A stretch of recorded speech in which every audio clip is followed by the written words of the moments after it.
তাদের তিন রসুনের গাড় তো সবসময় এক জায়গায় জোড়া লেগে থাকতো, ছুটলো কিভাবে? তাকে কি তালাক দিয়েছে?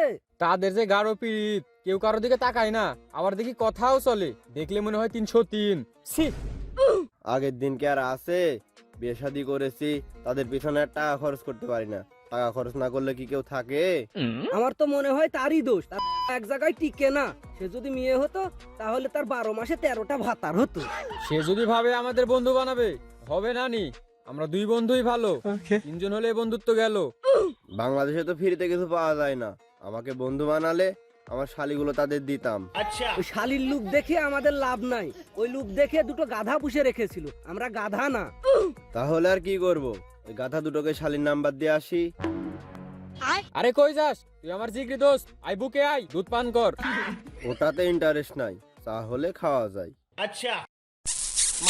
চল।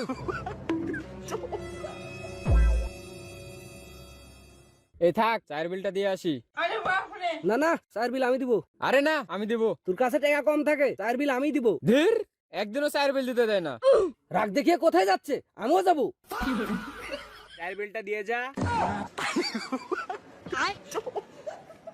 Oh